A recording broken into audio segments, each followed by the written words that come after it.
하나님의 은혜와 사랑과 평강이 이 시간 충만하기를 주의 이름으로 축복합니다. 김창호 강사님의 책에 이러한 내용이 있습니다. 이분의 그 대학때 전공이 성악과였습니다. 그래서 성악과로 대학에 들어갔을 때만 해도 이분은 전투적이었고 도끼가 가득했다고 합니다. 지금은 행복을 그리고 회복을 전하는 강사님이신데 대학 때는 그러했다고 하죠. 왜냐하면 자신은 공업고등학교 다니다가 25살에 겨우 대학에 들어왔기 때문에 남들과 같이 되려면 열심히 해야 했던 겁니다. 근데 그 열심히 도끼가 됐던 것이죠. 그래서 그렇게 노래를 불렀으니 그 노래에 얼마나 힘이 들어가고 비장하게 불렀겠습니까? 그래서 그러한 모습을 본 교수님이 김창옥 강사님에게 이렇게 말을 했다고 합니다. 놓고 해. 근데 그 말을 처음에는 이해가 안 되었다고 하죠. 그러던 어느 날 가을이 되자 그 교수님이 그 김창옥 강사님에게 가을이 보여? 라고 물으셨답니다. 예, 김창옥 강사님이 무슨 말인지 모르겠습니다. 이렇게 말하고는 속으로는 빨리 수업이나 진행시켜 주기를 바랬답니다. 그러나 교수님은 수업을 진행하지 않고 이렇게 말씀하셨다고 하죠. 너는 지금 노래를 아무리 해도 안 돼. 노래는 보여주는 게 아니야. 보여지는 거지. 그런데 너는 노래를 보여주려고 해. 창옥이는 나가서 가을을 보고 와. 이렇게 말을 했다고 하죠. 그래서 나갔지만 여전히 무슨 가을을 보라는지 이해가 가지 않았다고 합니다. 그런데 그 교수님 밑에서 그렇게 1년 반 정도 배우고 나니까 가을이 보이기 시작했다는 겁니다. 그러자 몸도 좋아지고 마음도 좋아지고 그제서야 그 교수님이 보이기 시작했다고 합니다. 그리고 그 교수님의 말씀이 들려지기 시작했다고 말하죠. 마음이 열리지가 않으면 교수님의 말씀이 들리지가 않습니다. 내가 어떻게든 살아야 하고 내가 무엇을 이뤄야 한다는 생각이 내 안에 꽉 차 있으면 여유가 없죠. 아름다운 풍경을 볼 여유도 없고 다른 이들의 말도 들리지가 않습니다. 하나님을 보고 하나님의 말씀을 들어야 할 우리 또한 마찬가지입니다. 우리 안에 우리의 생각과 계획과 뜻이 꽉 차 있으면 내가 어떻게든 살아야 한다는 생각이 우리를 사로잡으면 하나님의 은혜가 보이지 않습니다. 그리고 하나님의 말씀도 이해되지가 않죠. 오늘 말씀에 나타난 이스라엘의 모습이 이렇습니다. 이스라엘은 자신을 위해 우상을 섬기고 자신을 위해 하나님께 도와달라 간구합니다. 이들은 하나님을 찾으면서도 하나님을 보려 하거나 하나님의 말씀을 들을 생각이 없습니다. 그런 그들을 부르시고 돌아오라고 나를 보라고 외치는 하나님의 말씀이 오늘 말씀입니다. 하나님은 지금도 우리를 부르고 계십니다. 우리를 부르시는 것은 하나님이 우리와 함께 하시겠다는 말씀이고 하나님이 새 일을 행하시겠다는 말씀입니다. 그 말씀을 우리가 들을 수 있기를, 그래서 주님의 음성에 우리가 반응할 수 있기를 주의 이름으로 축복합니다. 오늘 말씀에서 하나님은 이스라엘을 부르시는데 가장 크신 사랑으로 부르십니다. 1절 말씀 보겠습니다. 그들이 말하기를 가령 사람이 그의 아내를 버림으로 그가 그에게서 떠나 타인의 아내가 된다 하자 남편이 그를 다시 받겠느냐? 그리하면 그 땅이 크게 더러워지지 아니하겠느냐 하느니라. 내가 많은 무리와 행음하고서도 내게로 돌아오려느냐? 여호와의 말씀이니라. 예레미야 2장 2절에서 하나님은 이스라엘을 아내로 비유해서 말씀하시죠. 광야 때 우리는 신혼이었고 청년이어서 사랑을 나누었다 말씀하시는데 3장에서는 이혼을 했다 말씀하십니다. 이혼한 이유가 아내가 행음을 했기 때문이죠. 아내가 행음을 해서 이혼을 하고 그 아내는 다른 남자와 재혼을 합니다. 그러나 그 재혼 생활도 불행하게 끝나서 첫 남편에게 돌아오려 하면 어떻게 해야 합니까? 이혼하고 다른 이와 재혼한 아내를 다시 받아들여야 합니까? 하나님이 지금 그 질문을 하고 계시는 것이죠. 그런데 이 경우는 율법에 이미 나와 있는 말씀입니다. 신명기 24장 1절부터 4절까지 말씀입니다. 사람이 아내를 맞이하여 데려온 후에 그에게 수치되는 일이 있음을 발견하고 그를 기뻐하지 아니하면 이혼 증서를 써서 그의 손에 주고 그를 자기 집에서 내보낼 것이요 그 여자는 그의 집에서 나가서 다른 사람의 아내가 되려니와 그의 둘째 남편도 그를 미워하여 이혼 증서를 써서 그의 손에 주고 그를 자기 집에서 내보냈거나 또는 그를 아내로 맞이한 둘째 남편이 죽었다 하자 그 여자는 이미 몸을 더럽혔은즉 그를 내보낸 전 남편이 그를 다시 아내로 맞이하지 말지니 이 일은 여호와 앞에 가증한 것이라. 너는 내 하나님 여호와께서 내게 기업으로 주시는 땅을 범죄하게 하지 말지니라. 율법을 보면은 이혼한 아내가 다른 남자와 결혼했다가 다시 이혼하고 첫 번째 남편에게로 돌아갈 수 없습니다. 왜냐하면 그 아내는 이미 몸을 더럽혔기 때문이죠. 하나님은 지금 이스라엘이 그러한 상태라고 말씀하고 있습니다. 첫 남편이었던 하나님을 버리고 바알이라는 두 번째 남편과 결혼을 했습니다. 그런 이스라엘이 다시 하나님에게 돌아온다면 하나님이 받아주어야 하느냐 질문하고 계시는 것이죠. 3절 말씀 보겠습니다. 그러므로 단비가 그쳤고 늦은 비가 없어졌느니라. 그럴지라도 내가 창녀의 낯을 가섰으므로 수치를 알지 못하느니라. 이스라엘이 하나님을 버리고 바알을 섬긴 것은 자신의 욕심을 위해서입니다. 바알은 농경신이죠. 그리고 여호와는 전쟁신으로 사람들은 이스라엘은 생각했습니다. 그래서 이스라엘이 바알을 섬긴 것은 바알을 섬기면 바알이 풍요와 축복을 줄 것이라 생각했기 때문입니다. 그러나 하나님은 뭐라고 말씀하십니까? 오히려 풍요를 위해 바알을 섬김으로 하나님의 풍요를 누리지 못하게 되었다 말씀하십니다. 단비와 늦은 비는 하나님이 주시는 은혜이고 축복이죠. 하나님 안에 이미 은혜와 축복이 있음에도 불구하고 자기 욕심을 따라 바알을 섬김으로 풍요를 잃어버린 상황이 된 것입니다. 그러자 이스라엘이 하나님을 찾죠. 그런데 하나님을 찾는 것이 진실되지가 않습니다. 4절과 5절 말씀 보겠습니다.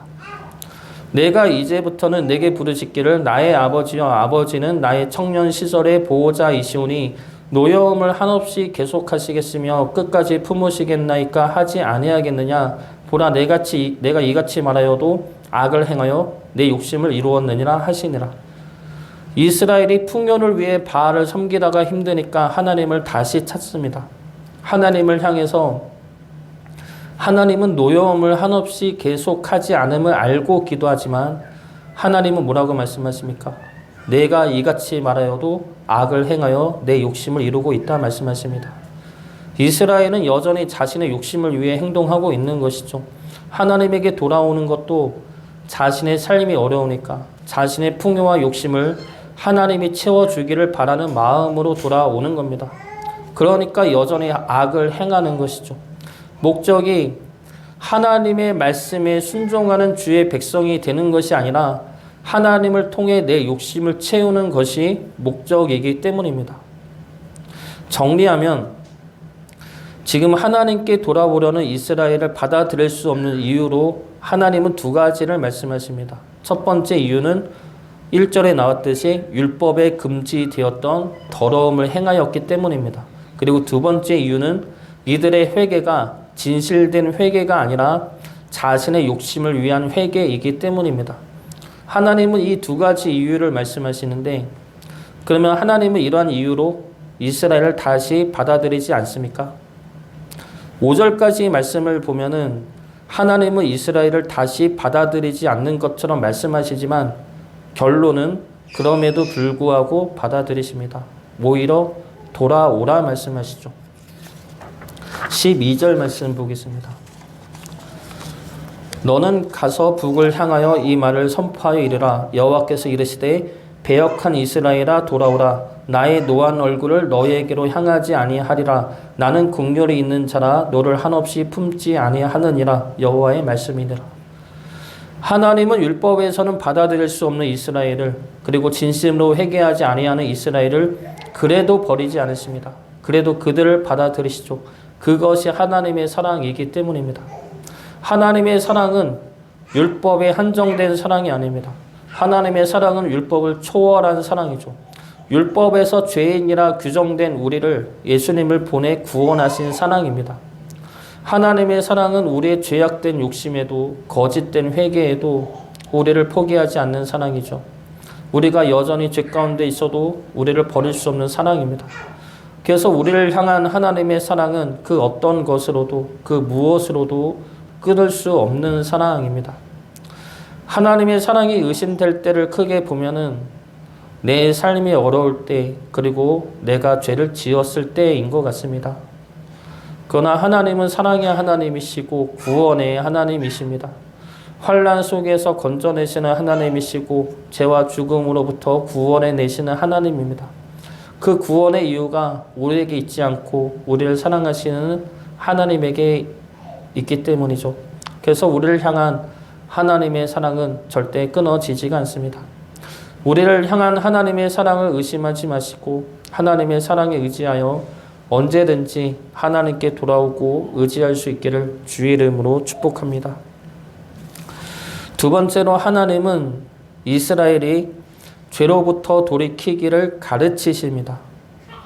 하나님은 이스라엘이 죄를 깨닫고 돌이키기를 마냥 기다리지 않으십니다. 때마다 이스라엘이 죄를 깨닫고 돌아오도록 말씀하시고 보여주십니다. 6절과 7절 말씀 보겠습니다. 요시야 왕 때 여호와께서 또 내게 이르시되 너는 배역한 이스라엘이 행한 바를 보았느냐. 그가 모든 높은 산에 오르며 모든 푸른 나무 아래로 가서 거기서 행음하였도다. 그가 이 모든 일들을 행한 후에 내가 말하기를 그가 내게로 돌아오리라 하였으나 아직도 내게로 돌아오지 아니하였고 그의 반역한 자매 유다는 그것을 보았느니라. 여기서 이스라엘은 북이스라엘을 말하고 반역한 자매 유다는 남유다를 말합니다. 요시야 왕 때 이미 북이스라엘은 아수르에 의해 멸망당한 상태였습니다. 그런 상황에서 하나님은 유다가 북이스라엘을 반면교사 삼아 우상을 버리고 하나님께 돌아오기를 원하였습니다. 우상이 자신을 지키는 것이 아니라 하나님만이 자신을 지킬 수 있음을 깨닫기를 원했고 그것을 말씀하셨습니다. 그런데 유다는 어떻게 행합니까? 하나님께 돌아오지 않고 북이스라엘을 따라 우상을 섬겼습니다. 8절 말씀 보겠습니다.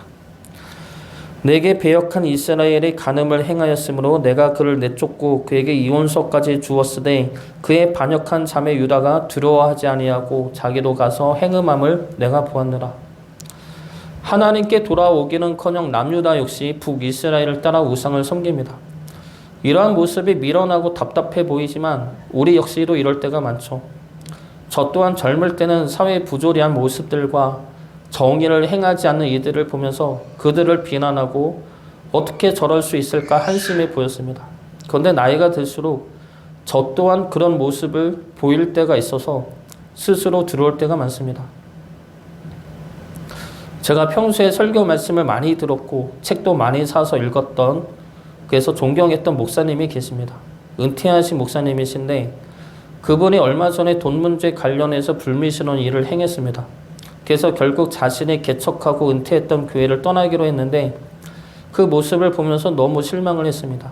돈과 권력 앞에서 무너진 그 목사님의 모습이 너무 초라했고 그런 목사님을 존경했던 만큼 실망도 컸습니다. 그런데 그 사건을 보면서 젊을 때는 마냥 분노하고 비난했다면 요즘에는 두려움을 느낍니다. 저 또한 그럴까 봐이죠. 베드로처럼 나는 그렇지 않을 것이라고 당연히 생각했던 것들이 어떤 상황에서는 여지없이 무너졌던 경험들이 있기 때문입니다. 그래서 그런 모습들을 보면은 나는 그러지 말아야 하는데 라는 두려움도 생기는 것 같습니다. 우리 주변을 보면은 부조리한 모습들, 악한 모습들, 죄에 무너지는 모습들을 볼 수가 있습니다. 그 사람들을 보면서 우리가 가져야 할 것은 그런 그들을 비난하기보다는 내 자신을 돌아봐야 할 것입니다. 내가 그러지는 않는지, 나는 과연 재물과 권력 앞에서 내 믿음을 지켜낼 수가 있는지, 환난 가운데서 내 믿음을 지켜낼 수가 있는지 내 자신을 돌아보고 내 믿음을 지켜나가야 할 것입니다. 하나님이 북이스라엘을 통해 남유다를 선한 길로 인도하려 했던 것처럼 우리 역시 하나님은 여러 상황을 통해 우리를 인도하고 계십니다. 그 상황들 속에서 우리 자신을 돌아보아 하나님이 원하시는 믿음을 지켜낼 수 있기를 주의 이름으로 축복합니다. 마지막 세 번째로 하나님은 우리를 부르십니다. 하나님의 사랑을 모르고 하나님의 말씀을 떠났어도 하나님은 그런 우리들을 언제나 부르고 계십니다. 12절 말씀 보겠습니다. 너는 가서 북을 향하여 이 말을 선포하여 이르라. 여호와께서 이르시되 배역한 이스라엘아 돌아오라. 나의 노한 얼굴을 너희에게로 향하지 아니하리라. 나는 긍휼에 있는 자라 너를 한없이 품지 아니하느니라. 여호와의 말씀이니라. 하나님은 북이스라엘 백성들에게 돌아오라고 말씀하십니다. 이때 북이스라엘은 멸망당한 상태이죠. 아수르에 의해 멸망당했을 때 북이스라엘은 하나님이 자신을 버렸다고 생각했을 것입니다. 자신의 죄를 깨달았으면 그 죄에 대한 심판이라 생각했을 것입니다. 자신의 죄를 깨닫지 못했으면 멸망케 한 하나님을 원망했을 것입니다. 자신이 죄를 깨달았든 깨닫지 못했든 동일하게 여겨지는 사실은 하나님이 자신을 버렸다라는 것이죠. 하나님이 자신을 버렸으니까 자신들이 심판받고 멸망당한 것이라 생각했을 것입니다. 이러한 생각은 우리가 하나님을 떠나는 이유와 동일합니다. 아까도 이야기했듯이 첫 번째 이유는 우리가 지은 죄 때문에 하나님을 찾지 않는 것이죠. 믿지 않는 이들은 하나님을 믿으려면 자신의 잘못된 생활을 고쳐야 한다 생각을 합니다. 우리 외할아버지가 그랬습니다.